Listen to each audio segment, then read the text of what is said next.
tardes, muchas gracias por estar aquí. Agradecemos la presencia un viernes en la tarde, sé que es difícil, pero vale la pena estar acá compartiendo experiencias y conocimientos. Bueno, en los próximos minutos nos va a hablar el doctor Andrés Federico Botero, que es internista, cardiólogo, electrofisiólogo, trabaja en la clínica INCARE y en el hospital Manuel Uribe Ángel de Envigado. Nos va a hablar las actualizaciones de cuándo remitir a un paciente con taquicardia supraventricular al electrofisiólogo. Contiene las últimas actualizaciones en el Congreso Europeo de Cardiología recientemente, entonces vamos a estar ahí con la actualización al día. Doctor Botero, muchas gracias. Bueno, buenas tardes. Esta charla va a ser muy cortica. ¿Cuándo remitir un paciente a el electrofisiólogo por una taquicardia supraventricular? La respuesta es siempre. Ahí podemos terminar la charla, ¿cierto? Pero bueno, mentira, no, las cosas no son así de fáciles, pero digamos que quisiéramos que fueran más pacientes los que llegaran a nuestra consulta y no lo digo por ningún tipo de interés, sino porque realmente cuando no hacemos las cosas a tiempo, vemos pacientes con taquicardiomiopatía, muy enfermos, con corazones dilatados, donde ya las alternativas van a ser alternativas mucho más agresivas, más mutilantes, por decirlo así, y realmente lo que vamos a lograr no va a ser la cura de la arritmia, sino ya manejos con dispositivos, con ablaciones de His, cosas que digamos que no son el escenario ideal. Por eso quise partir la charla en dos escenarios, porque estos dos escenarios son los que nosotros como electrofisiólogos vemos que son los escenarios que más nos llegan a la consulta. El primer escenario es el más frecuente y es el paciente que tiene palpitaciones, y las palpitaciones desafortunadamente es un síntoma que no es bien evaluado por los médicos generales, por los internistas, por los cardiólogos, y desafortunadamente estos pacientes con palpitaciones siempre el primer diagnóstico que se tiene en una gran mayoría de pacientes, y lo vemos en la consulta, son los trastornos de ansiedad. Entonces llegan los pacientes diciendo: es que el doctor me dijo que estaba muy estresada, que estaba muy ansiosa, me mandó unos fluoxetina y todas esas cosas, y realmente el paciente sigue sintomático. Entonces el adecuado diagnóstico de este paciente nos lleva a plantear qué es realmente lo que tiene, y aquí se encuentra uno muchas sorpresas. Y obviamente el paciente más expedito, el que nosotros decimos ya el diagnóstico está listo, es aquel en el cual yo ya tengo una arritmia documentada, que es el paciente más fácil, ya tiene un filtro que es el diagnóstico. Entonces este paciente digamos que nos va a plantear la disyuntiva de decir qué hago con este paciente donde yo ya tengo demostrado una taquicardia. Listo. Entonces miren que cuando uno ve un paciente con palpitaciones se está enfrentando a muchas cosas, ¿cierto? No solamente las arritmias, sino a condiciones psiquiátricas que ya las vimos y a medicamentos. Todo esto nosotros lo debemos hacer muy bien en la consulta, y este grupo de pacientes, y se los digo como siempre le digo yo a los pacientes que veo en la consulta, para mí el diagnóstico psiquiátrico es un diagnóstico de descarte cuando yo ya evalué todas las condiciones posibles orgánicas y yo realmente no encuentro nada, pero que el paciente también me dio elementos para pensar que pueda tener alguna condición de estas. Pero esto no debe ser el primer diagnóstico que le dan los médicos en urgencias, que dicen: esta niña de 20 años que tiene palpitaciones y que llegó a urgencias y ya tiene el electro normal, usted se lo está inventando, usted peleó con el novio y usted está muy estresada, entonces le mando fluoxetina. No, llegó a urgencias pero ya no tenía la taquicardia. Acuérdense que estos son fracciones de de tiempo y por eso es que llegan a urgencias a veces sin la taquicardia. Miren esto, este estudio que es muy interesante evaluó los pacientes con palpitaciones. Entonces miren cómo casi la mitad de los pacientes que consultaban por palpitaciones, su causa era cardíaca. O sea que si ustedes en urgencias ven un paciente con palpitaciones, ya saben, 50% de probabilidades de que sea una causa cardíaca. Entonces, no lo desechen tan rápido. Miren que los psiquiátricos tienen un 30%, otras causas misceláneas 10% y causas desconocidas un 16%. ¿Qué hay dentro de todas esas causas de palpitaciones? Lo que todos sabemos, arritmias de cualquier origen cardíaco, miren, 43%, representada por diferentes situaciones, desde la fibrilación auricular, pasando por diferentes arritmias supraventriculares hasta causas ventriculares que realmente son menos porcentaje porque su manifestación clínica digamos que es un poco más florida y el paciente puede tener otra manifestación clínica. Los trastornos de pánico los vemos, pero no debe ser nuestra primera opción, y causas misceláneas, desafortunadamente cada vez vemos más uso de sustancias psicoactivas.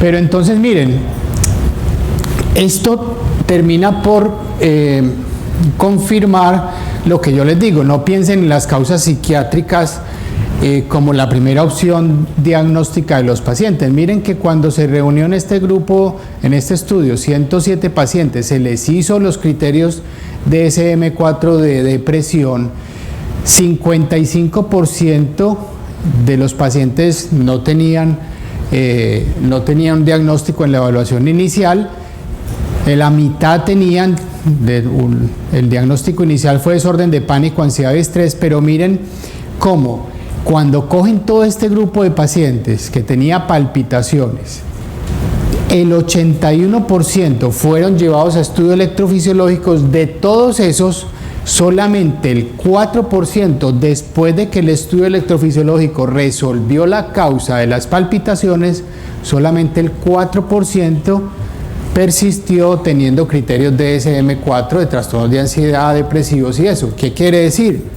Miren el porcentaje tan alto de pacientes que sin tener una taquicardia documentada y que los médicos aplican criterios de una causa psiquiátrica, miren cómo se están rajando, en 8 de cada 10 pacientes tienen una causa cardíaca. Entonces mucho cuidado con eso, y por eso hay que pensar en una evaluación a otro nivel de atención. Por eso es importante, siempre el interrogatorio es muy importante para tratar de esclarecer cómo es las palpitaciones. Recuerden que las palpitaciones de origen cardíaco, las que son usualmente por mecanismos reentrantes, tienen una particularidad, y es que aparecen y desaparecen de manera espontánea, súbita. El paciente está haciendo cualquier cosa y de un momento a otro aparece la taquicardia, rápida, sostenida, y de un momento a otro termina. Cuando ustedes le hacen la pregunta al paciente, ¿cómo es la palpitación?, pueden orientarse a qué tipo de taquicardia puede tenerlo. Es lo mismo la sensación de golpe en el pecho, que orienta más a extrasístoles, a esas taquicardias que aparecen y desaparecen de forma súbita. Traten siempre de tener el electrocardiograma cuando haya síntomas, porque ahí puede estar el diagnóstico. Entonces, desafortunadamente nos siguen llegando pacientes a la consulta. Me dio un evento de taquicardia, alcancé a llegar a urgencias, el médico me tomó el electro, me hizo maniobras vagales, se me quitó, y no le dice ¿dónde está el electro? Ah, no me lo entregaron.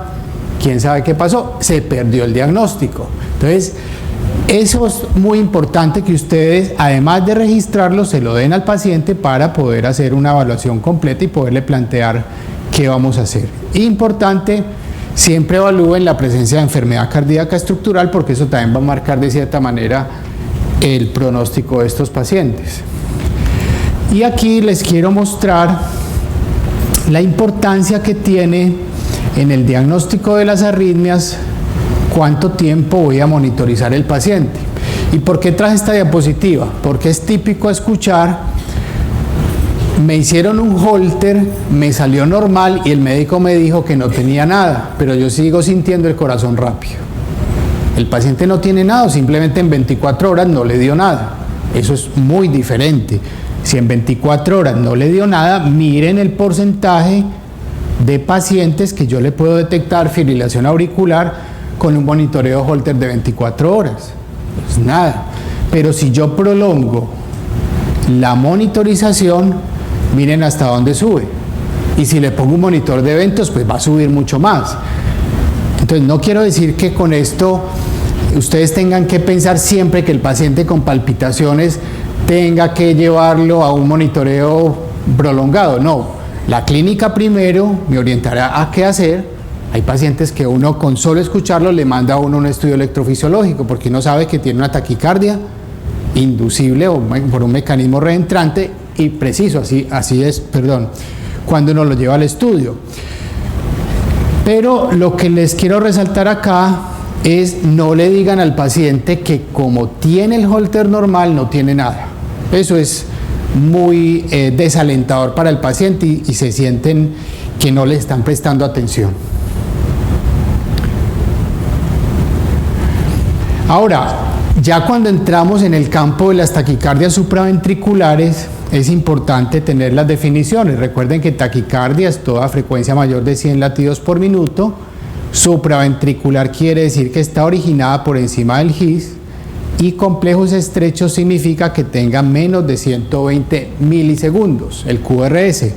Por lo tanto, cuando hablo de taquicardia supraventricular, debe cumplir con estos tres condiciones.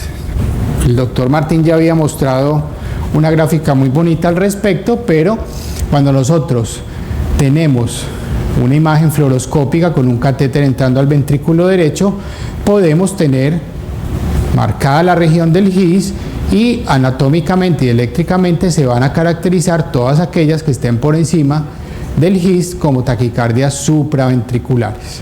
Listo.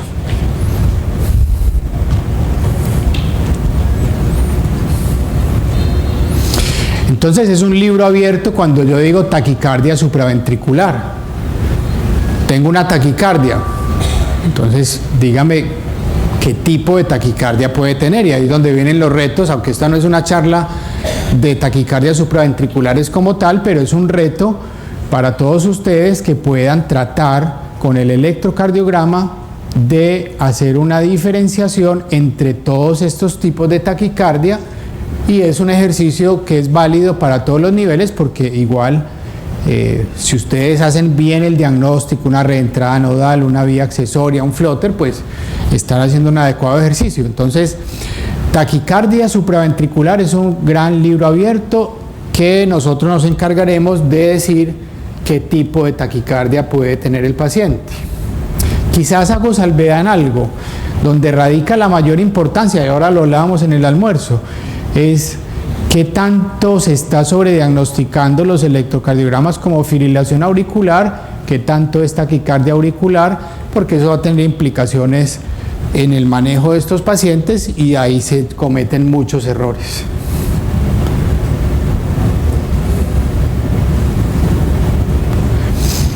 Miren que la prevalencia de esto es más o menos 2.9 por cada 1000 personas.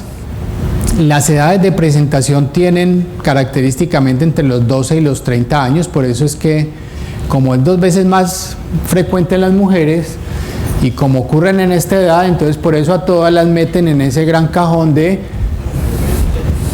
que es de acá. Y eso no puede ser así. Créanme que esta estadística es por eso que hay que creerles cuando dicen siento el corazón rápido. Entonces tengan en cuenta las edades de presentación, que es mayor frecuentemente en las mujeres. Hay otro pico de edades ya más avanzados a los 65, 67 años, es otro pico de edad frecuente de las taquicardias, pero miren cómo la reentrada nodal sigue siendo la arritmia más prevalente en los estudios, hasta más de la mitad de los casos es la reentrada nodal, seguida por las vías accesorias. Y un poco más gráfico, miren cómo en la medida que aumenta la edad, cambia la forma o el tipo de presentación de las taquicardias, siendo a menores edades las taquicardias por reentradas auriculoventriculares, sean nodales, sean vías accesorias, pero en la medida que van aumentando la edad, empieza a haber una prevalencia mayor de taquicardia auricular, secundario pues al envejecimiento de la aurícula. Ahora, la pregunta es, yo ya tengo claro y tengo el diagnóstico de una taquicardia. Si no lo tiene, pues digamos que ese hace parte de la primera parte de la charla que les dije, cómo tratar de remitir al paciente con palpitaciones. Pero si yo ya tengo documentada la taquicardia, ustedes están en urgencia, le toman el electro, dicen esto es una taquicardia supraventricular, si pueden hacer el ejercicio de decir cuál es, muy bueno, pero simplemente que digan es una taquicardia supraventricular, no vamos a hablar del manejo agudo, vamos a hablar del manejo crónico. ¿Qué voy a hacer con ese paciente que tiene taquicardia? Entonces, es muy importante, el tratamiento de la taquicardia va a depender de estas 4 cosas.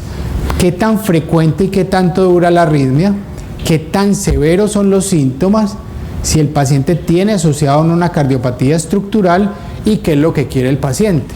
Entonces, no es lo mismo un paciente que tenga síntomas muy ocasionales, una vez al mes, una vez cada 2 meses, duran muy pocos segundos, pues esos pacientes pueden tener, digamos que un manejo limitado a ciertas cosas que ya se los voy a mencionar, a un paciente que cada vez que le da la taquicardia tiene síncope, por decir algo. Ese paciente amerita un manejo que posiblemente no va a ser un manejo muy conservador con fármacos, sino que es un paciente que de entrada yo tengo que pensar en que va a requerir una intervención. Y obviamente si tiene cardiopatía estructural, pues es un paciente que va a empezar a hacer más taquicardia, más deterioro cardíaco, y va a ser un paciente que en el tiempo, en el corto plazo, se va a deteriorar. Y esto, créanme que es muy importante. Yo siempre que le pido cualquier tipo de intervención a un paciente, así sea un marcapasos unicameral, así sea el procedimiento más sencillo, siempre le digo al paciente, ¿usted qué quiere? Porque eso es lo más importante. Yo no puedo obligar a un paciente a que opte por una u otra decisión, es lo que el paciente quiere. Y muchos de los pacientes dicen, yo no quiero hacerme nada. Y eso es válido, es respetable, y créanme que a ninguno presiono para que se hagan cosas que no quieren hacerse. Entonces siempre pregúntenle al paciente qué es lo que va a querer hacer. Los medicamentos, pues digamos que es lo que más vemos en nuestro medio. O sea, el metoprolol lo deberían poner en el acueducto de todas las ciudades y que todos tomáramos metoprolol, porque es impresionante ver cómo todos los pacientes, taquicardia, palpitaciones, es igual a metoprolol. Y eso es un grave error mandarle metoprolol a todos los pacientes, no solamente porque genera efectos adversos muy importantes, sino porque estamos de cierta manera dilatando las cosas, estamos haciendo que el paciente no tenga una solución a su problema. Entonces, se usan diferentes medicamentos, calcioantagonistas, betabloqueadores. Obviamente este tipo de medicamentos no los vamos a usar si hay preexcitación, ya más adelante les muestro por qué. La digoxina cada vez la vemos menos, gracias a Dios, pero todavía hay algunos que se la usan. Y la propafenona, que últimamente hemos visto pues aumentado su uso por la falta de otros medicamentos, pero la propafenona sigue siendo un excelente medicamento, en especial en este contexto cuando hay vías accesorias. Miren que los medicamentos en general pueden lograr una permanencia libre de los episodios en 1 de cada 2 pacientes. Entonces es una moneda al aire decir qué paciente va a responder adecuadamente a la medicación.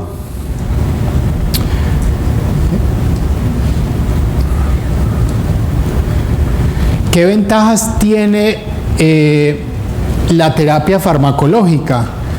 Pues no es invasiva, eso es una gran ventaja, tiene bajo costo en la gran mayoría de los casos y la respuesta es muy individual. Hay pacientes que con la pastillita se aliviaron, nunca les volvió a dar nada y eso es válido.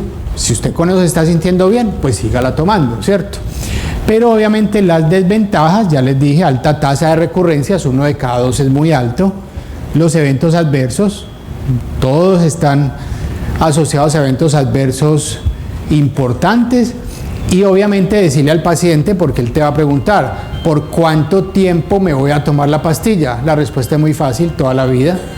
Porque toda la vida va a tener un sustrato arrítmico y ese sustrato, los medicamentos lograrán hacer algo sobre eso, pero si lo deja de tomar, le va a volver a dar. Entonces voy a encasillar a un paciente el resto de la vida a que tome medicación.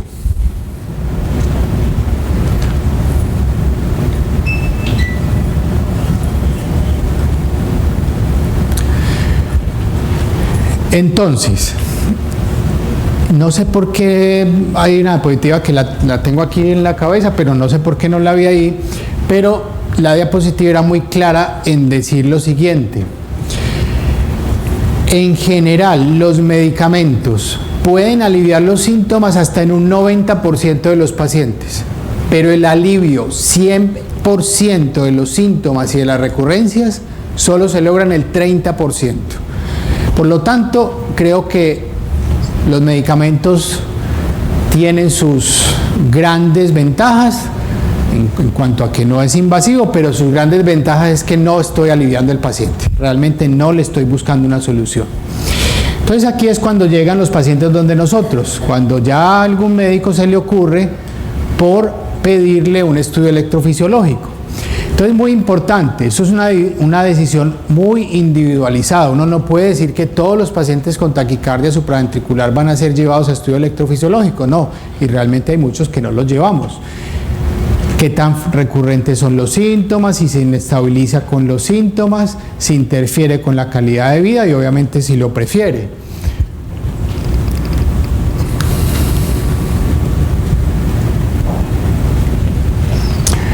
La ablación con catéter, miren que se empezó a hacer hace muy poco, en 1980 fueron las primeras experiencias con ablaciones y eran realmente, me parece a mí que eso debió haber sido un acto como romano, pues, porque eran entregar una corriente directa con 300 a 400 joules, entre 2 a 10 choques directos, o sea, eso era una quemazón terrible, o sea, yo no sé cómo sobrevivía el paciente, pero bueno, esos fueron los primeros pasos en las ablaciones. Posteriormente viene la radiofrecuencia, los catéteres y ya obviamente es un procedimiento mucho más bien hecho, con muy buenos catéteres, con tecnologías, y por eso es que hoy en día tenemos que plantear que eso es una adecuada opción para los pacientes. Miren que en general las tasas de éxito de las ablaciones son muy altas. Donde puede haber mayor recurrencia es en las taquicardias auriculares, y eso por muchos motivos, porque ya estamos enfrentados de pronto a pacientes con mayor edad, con aurículas más enfermas, pero ese 56% que les mencioné al principio, que era la taquicardia por reentrada en el nodo de vela más frecuente, miren las tasas de éxito, 98%, y con tasas de recurrencia que en algunas series son del 3%, pero puse un poquito más pues para que no crean que esto es esto está libre de cualquier cosa. Y en general, miren que todas tienen un comportamiento similar, con tasas de éxito y tasas de recurrencia muy bajas. ¿Qué hacemos nosotros? Usamos catéteres de diferentes configuraciones, catéteres con 10 polos que vamos a ubicar en el seno coronario, que nos van a dar información de la aurícula y el ventrículo, cómo es la activación, catéteres que podemos ubicar en el ventrículo, catéteres que podemos ubicar en la aurícula, en el GIS, y todas estas señales que nos dan estos catéteres nos van a permitir conocer cómo son los mecanismos de las arritmias, poder a través de estos catéteres hacer protocolos de estimulación, y una vez desencadenadas las taquicardias podemos conocer cómo es el circuito de la taquicardia y poder ir a buscar dónde se origina y quemarla. Es esto más o menos. Nosotros con los catéteres dentro del corazón vamos a obtener estas señales intracavitarias. Estas señales intracavitarias es la representación dentro del corazón del electrocardiograma, y nosotros podemos ver cómo, miren la aurícula cómo se activa, la activación del GIS cómo se produce, y toda la activación de la aurícula cómo se va generando con respecto al ventrículo. Entonces de esta manera nosotros podemos ir viendo cómo se comporta eléctricamente el corazón. Ya el doctor Martín les había mencionado cómo podemos hacer mediciones de diferentes intervalos que nos ayudan al diagnóstico, por ejemplo, de la preexcitación. Y esto que vemos acá, nosotros lo podemos ver posteriormente representado en las señales intracavitarias. Este es un electrocardiograma entonces de una taquicardia supraventricular, entonces taquicardia regular de complejos estrechos, donde si pueden ver con los ojos de la fe, van a ver una onda P retrógrada, la ven acá, con un intervalo RP menor de 70 milisegundos, compatible entonces con una taquicardia por reentrada en el nodo AB.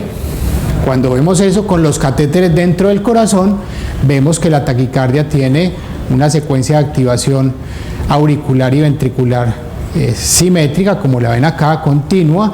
Esto nos hace el diagnóstico de taquicardia por reentrada intranodal, y una vez nosotros sabemos y confirmamos la taquicardia con los catéteres, ubicamos el sitio, vamos y quemamos ese sustrato y el paciente queda curado de su taquicardia. Este es otro paciente que llega a la consulta con un electrocardiograma sin taquicardia, pero que tiene una preexcitación muy clara, PR corto, onda delta, y podemos hacer el diagnóstico con ver el electrocardiograma que el paciente tiene una vía accesoria manifiesta, quiero decir, la estoy viendo porque hay preexcitación.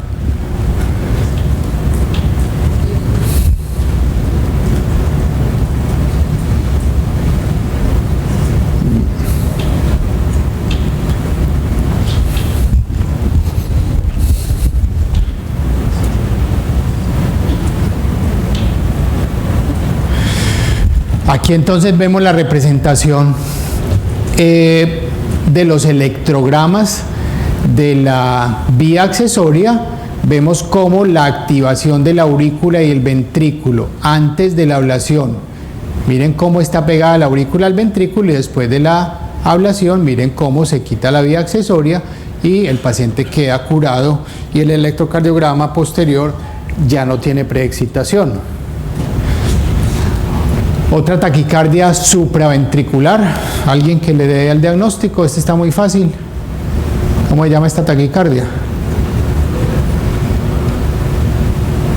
Ninguno. Un flóter auricular, ¿no? Entonces miren las ondas P de flóter, aquí hay metida de haber otra, siguen, son ondas P de flóter, es un electro clásico del flóter, otra de nuestras taquicardias frecuentes. Nosotros con los catéteres dentro del corazón podemos ubicarlos en la aurícula derecha, ver cómo se activa el flóter, colocar el catéter de ablación sobre el sitio de conducción lenta de ese circuito que se llama el istmo cabo-tricuspideo, hacer una lesión en ese tejido y lograr la cura completa del flóter.